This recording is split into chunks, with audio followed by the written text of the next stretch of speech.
Bonjour à toi explorateur.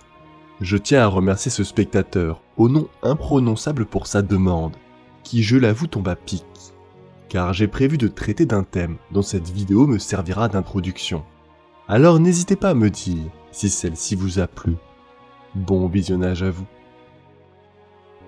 Elle est la seule assassin du temple Kalidous, pouvant se targuer d'être la tueuse de Dieu, symbole vivante de la volonté d'un homme et du courroux de l'empereur. M'Shen est tout à la fois. Et son histoire est un tournant tant pour l'Imperium que pour une légion entière de Space Marine.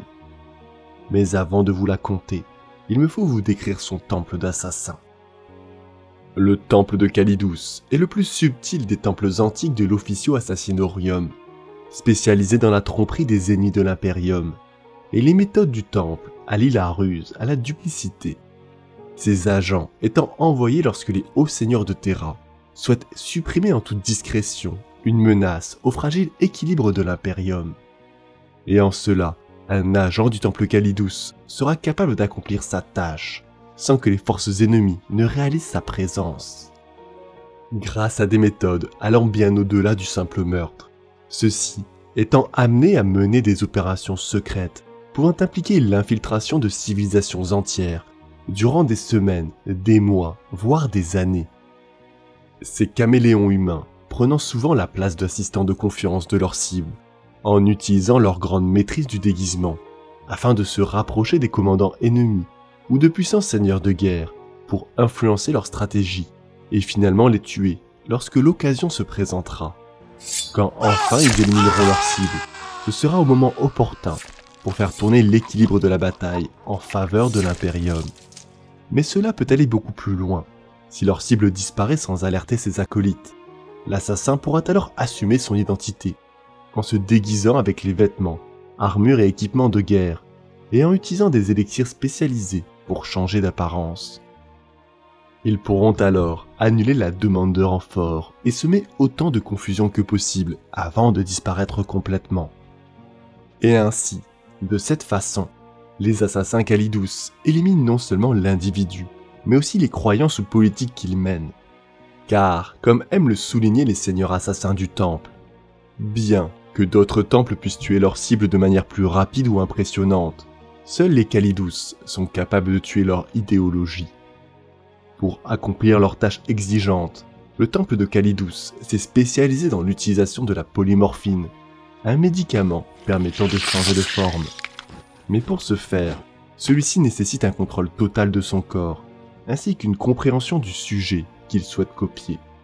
Et ainsi, le haut niveau de discipline exigé par les arts martiaux du temple leur permet d'atteindre le calme total et la concentration requise pour changer de forme. Et au fil des siècles, les maîtres du temple de Kalidous ont appris que le corps féminin et son psychisme étaient mieux à même de mettre en œuvre ces changements, ce fait expliquant la proportion plus importante de femmes dans leur rang. Ainsi, une injection de polymorphine permet aux assassins Kalidous entraînés de modifier son apparence drastiquement, sous l'influence de la drogue. Le corps de l'utilisateur subit des changements spectaculaires que seule une personne parfaitement formée peut maîtriser. Essentiellement, les liens qui unissent la chair, les os et le système nerveux sont rompus, permettant à l'utilisateur durant une brève période de réorganiser sa physionomie grâce à son unique volonté, pouvant alors allonger ses os, étirer sa peau, modifier sa taille et sa forme, ses organes internes se convertissant en muscles ou en graisse, et vice-versa. Et ainsi, même les sanctuaires considérés comme scellés et sûrs peuvent être pénétrés par une personne compétente utilisant la polymorphine. Ces propriétés métamorphiques permettant à l'utilisateur de s'étendre ou de se tortiller comme un serpent à travers les évents et les pipelines qui mèneront à sa cible. Ainsi, un assassin Kalidous peut se faire passer pour n'importe quel être humain, d'une femme officier au visage frais à un prêtre infirme du ministorium. Plus étrange encore, les adeptes médicus de l'Imperium ont développé une gamme d'implants chirurgicaux pour leur permettre d'imiter les membres de culte Abumin ou Xéno, et même ceux avec la morphologie aussi extrême que les orques ou les Eldar. Ces implants étant constitués de flexicartilage et de skin durci, des substances similaires à celles utilisées dans la carapace noire d'espèces marines. Lorsque l'assassin est sous sa forme normale, ses implants dorment sous sa chair et ses os, et ce n'est que lorsque la polymorphine est injectée que ces implants réagissent aux substances contenues dans le médicament et que l'assassin peut alors restructurer son corps en la forme grotesque d'un orc ou souple et gracieuse d'un eldar. Il y a même une légende du temple parlant d'un agent vétéran qui subit une intervention chirurgicale extrême afin de se transformer en la forme totalement extraterrestre d'un hybride Genestealer. En plus de ces drogues aux propriétés spectaculaires, les assassins Kalidos subissent des années d'entraînement rigoureux pour devenir ces armes si dangereuses. Et ainsi, dans le cadre de cette formation, le temple Kalidos pratique d'innombrables arts martiaux anciens et secrets. Ces agents devant être capables de se déplacer parmi ses ennemis, comme si ils étaient l'un d'entre eux. Et un assassin de Kalidos est un ennemi mortel même des armées, mais lorsqu'ils portent les puissantes armes emblématiques de leur temple, ils sont tout simplement inarrêtables. Bien que les assassins de Kalidos portent généralement une variété de couteaux empoisonnés, cachés autour de leur personne, les armes emblématiques de leur temple sont l'épée de phase et le neurolacérateur. Et la vision d'un agent tenant d'une main une épée de phase, un ancien artefact extrêmement avancé, qui serait forgé à partir d'une écharpe de nécroderme d'un 7 ans, capable de trancher le matérium et l'immatérium, et de l'autre main, un neurolacérateur, une arme conçue pour détruire le corps d'un homme et son esprit, à l'aide d'un puissant rayon psychique, et la dernière vision que vous verrez de lui. L'histoire de cet assassinat se déroule après la fin de l'hérésie d'Horus, qui vit le traître Horus être vaincu et l'empereur emprisonné sur le trône d'or. Durant ce sanglant 31e millénaire, le primarque Konrad Kurz, de la 8e légion renégate des Night Lords, était alors en proie à des tactiques défiant toute logique, qui pour beaucoup trahissaient une stratégie autodestructrice, dont le point culminant fut la mise à mort de son propre monde natal, de Nostramo. Celui que l'on nomme le Night Hunter était sujet depuis toujours à des visions prophétiques de l'avenir, et celui-ci savait dès lors que son heure était arrivée. Le primarque était conscient du fait que l'empereur avait finalement donné l'ordre de mettre fin à ses jours, par le biais des assassins du temple Kalidos, en jetant près de la moitié de ses agents à sa recherche, dans l'espoir d'en finir. Et une fois encore, contre toute attente, Konrad Kurz attendit son meurtrier dans le monde ravagé de Tsagultsa, assis au centre de son palais macabre fait de corps encore vivants.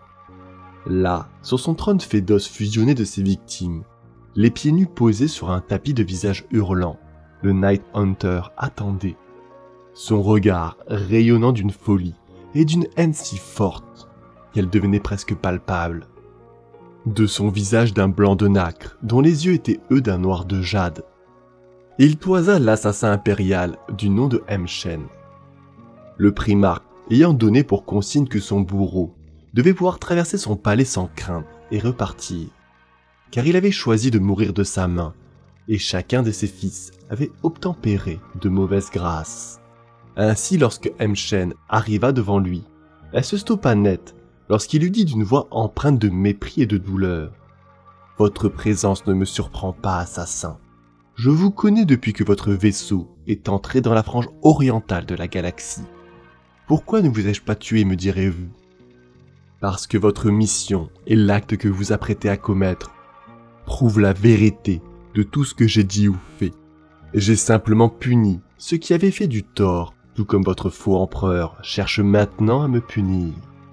La mort n'est rien d'autre qu'une justification. » Puis, en un éclair, Shen bondit en avant, et la dernière image que l'on connaît du primarque fut celle de ses yeux sombres et fixes, débordant de folie, au-dessus d'un sourire sans lèvres. Tout fut ainsi fini, un dieu était mort, mais notre histoire ne s'arrête pas là, car ce que le Night Hunter n'avait pas prévu fut la réaction de l'assassin, qui, non content d'avoir exécuté sa mission, voulut récupérer des preuves de son forfait. Ainsi, elle découpa et emporta la tête du primarque pour ses supérieurs, et ses reliques pour son honneur personnel. Puis, d'un pas vif, elle se dirigea vers son navire. Et ce fut ce choix qui déclencha un maelstrom de violence de la part des Night Lords. Car si même l'un d'entre eux pleurait honnêtement la mort de son père et cherchait dès lors à le venger, mais la plupart, quand ils regardèrent son corps, ne virent que l'absence de ses reliques et avides se mirent à la traquer. Cependant, ils avaient en face d'eux un assassin dont la vitesse et la dextérité surpassaient de loin ceux des Astartes, et elle se faufila dans le palais sans heurts, profitant de leur indécision, partagée entre le devoir envers leur père et leur propre avidité.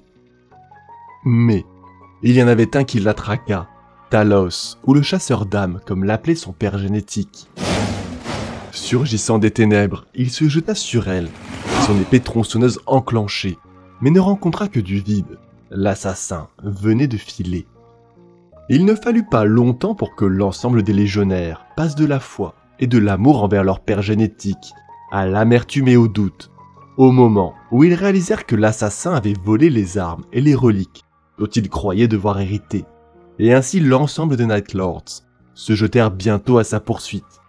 Et une fois qu'elle eut quitté le monde, un rassemblement hétéroclite de navires lui firent la chasse. Et le vaisseau de l'assassin, aussi élégant et rapide fut-il, n'eut aucune chance lorsque les Astartes se jetèrent à son bord, transformant les couloirs du nef en un charnier. Du sang peignit les murs, le sol et les façades. Pas une âme ne survécut à l'abordage du navire de la meurtrière. Mais rapidement, le bruit du carnage fit place aux alarmes et une phrase perça le vacarme. « Nous sommes attaqués par les Eldar !» Dans les siècles à venir, les guerriers de la 8e Légion se disputeraient la nature exacte de cette embuscade. Certains affirmeraient que l'assaut visait à s'emparer des reliques du Primarque, tout comme l'assassin l'avait fait. D'autres argumentèrent qu'une race extraterrestre n'aurait pas besoin de tels trésors. Mais nul ne sut la raison insondable de ces xénos, qui vit le traître Sahal, premier capitaine, disparaître dans le War, et avec lui les trésors de sa légion. Mais la mort de Hemshen n'avait toujours pas été confirmée sur le réseau Vox. Dans sa cupidité, Sahal s'enfuyait avec ses bibelots, toute pensée de vengeance oubliée. Mais l'assassin courait toujours. Elle était certes blessée, et une de ses mains avait été coupée jusqu'au poignet par un Space Marine. Mais son entraînement rendait toute douleur éphémère et silencieusement. Elle attendait que chacun d'entre eux eût quitté son navire. Puis, Hemshen sortit de sa cachette, sur la pointe des pieds, sa lame dans sa main restante. Elle ne pouvait rien voir dans l'obscurité totale, mais elle n'en avait pas besoin. Le vromissement de l'armure énergétique des Astartes n'était que trop familier. On l'attendait. Et elle s'autorisa un sourire. Malgré son épuisement et la perte de son bras, un Space Marine solitaire ne constituait pas une menace. L'assassin avait été affaibli par sa fuite et la récente bataille, mais elle le tuerait avant que son cœur n'ait eu le temps de battre 2 fois. Tout dans cette créature avait été conçu pour mettre fin à une vie, avec infiniment plus de compétences et de grâce que l'efficacité brutale des Astartes. Il était un guerrier, mais elle était une tueuse. Il avait été entraîné au combat et à la guerre, alors que elle avait été élevée uniquement pour tuer. Et à la seconde même où la main du guerrier émergea des ténèbres et se resserra sur sa gorge, la tirant contre lui, afin de lui donner un coup de tête magistral pour l'étourdir, elle se pencha en arrière comme un serpent et recula. La maudissant, le légionnaire lui cracha au visage, avant qu'elle n'ait le temps de l'éviter. Et bien qu'elle eût été habituée à la douleur, elle hoqueta de surprise, lorsque ses yeux furent dissous et l'obscurité l'eut envahi. Haletant maintenant, l'assassin déglutit, la douleur l'envahissant. Elle se souvient de ses enseignements et utilisa son agonie comme point de repère. Au-dessus du tss vicieux de ses yeux fondants, elle entendit le bourdonnement de l'armure de son ennemi. Il devait mourir maintenant. Elle se lança sur lui pour que ce besoin devienne réalité. Mais cet Astartes n'était pas n'importe qui. Il se nommait Talos, il avait juré de venger le meurtre de son père génétique. Profitant de l'aveuglement de son ennemi, il la canarda sans relâche. Abasourdi, désorienté, l'assassin semblait comme ralenti par ses tirs, bien que aucun d'entre eux n'eût réussi à l'atteindre. C'était comme si elle utilisait le choc des bolts sur le sol pour trianguler sa position, et de sa main restante, elle se jeta sur lui, certaine qu'il était déjà mort. Malheureusement pour elle, aucun de ses coups ne l'atteignit, car l'Astartès remplit ses 3 poumons d'un air riche en sang et rugit sa haine au visage de M-Shen. Aveuglée, abasourdie, elle se tourna dans un sprint et sauta là où elle était certaine que l'Astartès devait être. Et son estimation était comme toujours parfaite. Mais ce n'était pas Talos qu'elle rencontra, mais son épée tronçonneuse. Celui-ci venait de l'empaler sur sa lame. Et ainsi mourut M-Shen, la tueuse de Dieu. « Ave Dominus Nox » murmura-t-il avant de jeter son corps. Il méritait maintenant le nom de chasseur d'âmes, ou The Soul Hunter, que son maître lui avait donné. Et on ne sut jamais comment les hauts seigneurs de Terra reçurent ces images d'un primarque souriant à la mort et à la justice de l'empereur.